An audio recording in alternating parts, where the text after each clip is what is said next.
안녕하십니까, 정희안입니다. 우리 몸은 세균이나 각종 바이러스 침입의 외부 공격을 받으면 이 외부 세력을 방어하기 위해서 싸우게 되는데요.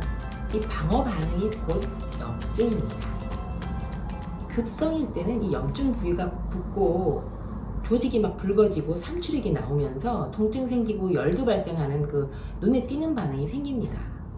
몸의 모든 부위에는 염증이 생길 수 있는데 이런 염증은 세균 감염이나 바이러스 감염 같은 원인으로 몸속의 내과, 외과 구별 없이 각종 질환을 유발하게 되는데요. 모든 병의 씨앗이라는 불쾌한 별명이 붙어있는 만성염증에 대한 이야기를 해볼까 합니다. 제가 치료해드린 환자분 이야기입니다.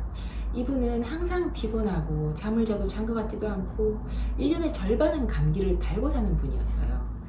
잇몸은 항상 염증이 생겨 있고요. 방광염, 질염, 편도염, 피부염 이런 다양한 염증이 늘 불편하게 존재를 하고 있었고, 그러니까 이 항생제 처방을 늘 받아와서 항상 먹어요. 먹을 때는 염증이 좀 가라앉았다가 안 먹으면 염증이 다시 재발하는 상황이 1년 내내 반복하고 있으시더라고요. 또 다른 한 분은 우리가 흔히 오줌 소태라고 부르는 그 방광염이 너무 자주 생기는 아주머니였는데요. 한 달에 한두 번씩 꼭 병원에 쫓아가서 주사 맞고 항생제 먹고 하는 분이었어요. 근데 이제는 너무 자주 생기니까 거의 1년 내내 염증 상태라고 봐도 될 정도인 분이죠. 이 두 분 모두 제가 염증 치료하는 한약을 처방한 게 아니고요.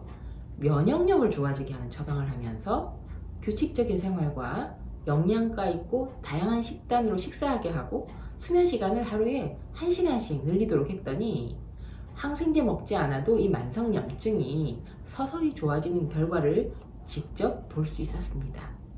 몸에 생기는 염증은 정말 많죠.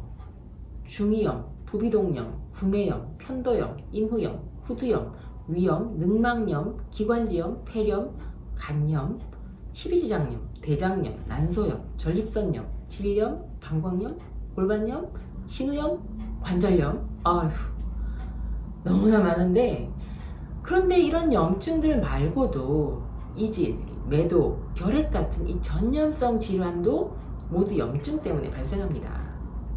이 염증을 급성과 만성으로 나눠본다면 이 급성 염증은 외부의 물리적인 자극에 의한 것도 있어요. 또 세균 감염이나 바이러스 감염에 취약해 있는 신체에 균이 감염돼서 발생하는 경우가 많죠. 그런데 만성염증은요, 우리가 일반적으로 알고 있는 그 열감, 붓기, 통증 같은 이런 염증 반응과 다릅니다. 평소에 면역력이 저하되어 있는 사람의 경우는 특별한 외형상의 변화가 없어요. 그리고 특정 증상도 없어요. 그런데 서서히 온몸의 염증이 만성적으로 자리가 잡게 됩니다.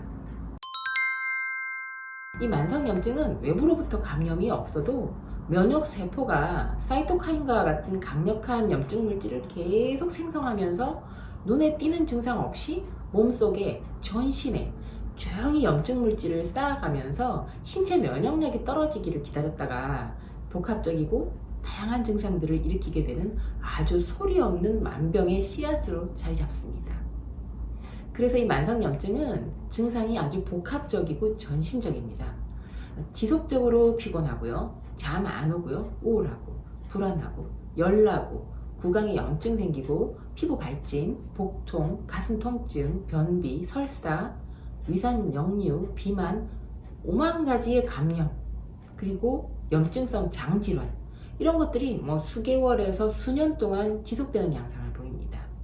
그리고 몸속에서 조용히 쌓인 이 염증 물질은 미세혈관과 신경을 훼손시켜서 각종 통증과 당뇨 합병증을 유발하고 고혈압 등의 대사 질환을 악화시키고요, 염증성 장질환을 악화시키고 심근경색 등의 심혈관계 질환의 위험도를 증폭시킵니다.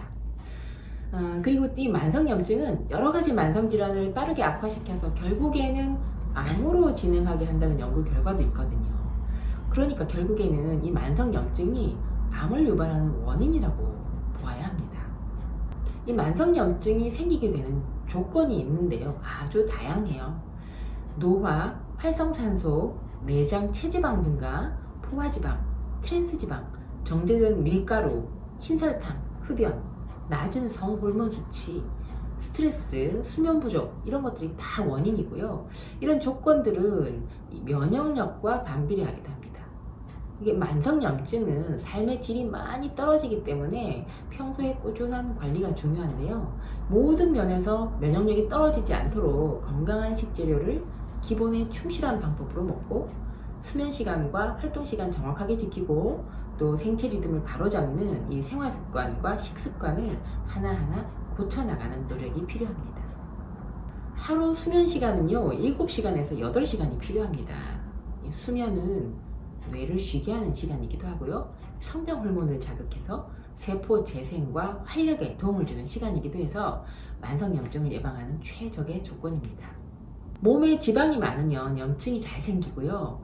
이건 신진대사를 방해해서 지방을 다시 만들어내는 악순환을 반복하게 됩니다. 그래서 체중을 감량하는 것만으로도 만성염증의 발병을 많이 줄일 수 있습니다.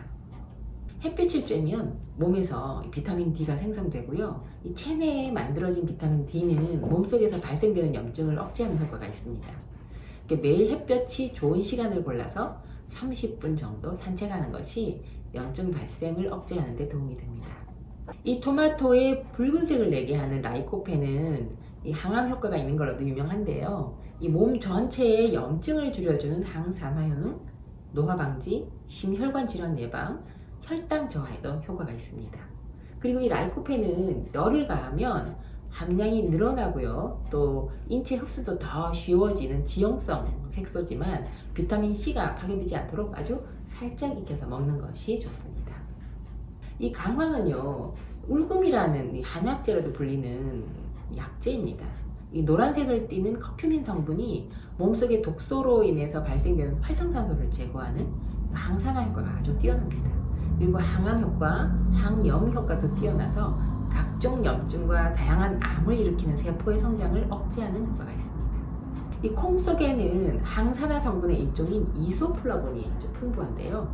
이 이소플라본은 항암 효과, 또 혈중 콜레스테롤을 낮추는 효과, 그리고 항염 효과가 있어서 만성염증이 있을 때 꾸준하게 먹으면 효과가 있습니다. 특히 이 이소플라본은 두부로 만들었을 때 함량이 가장 높아진다는 사실 알고 계세요? 여성이 건강해지면 가정이 행복합니다. 여성이 행복한 세상, 건강한 사회가 될 것입니다. 소식 놓치지 않으려면 구독하기 버튼 꼭 하고 눌러주세요. 지금까지 한의학 박사 정혜연이었습니다.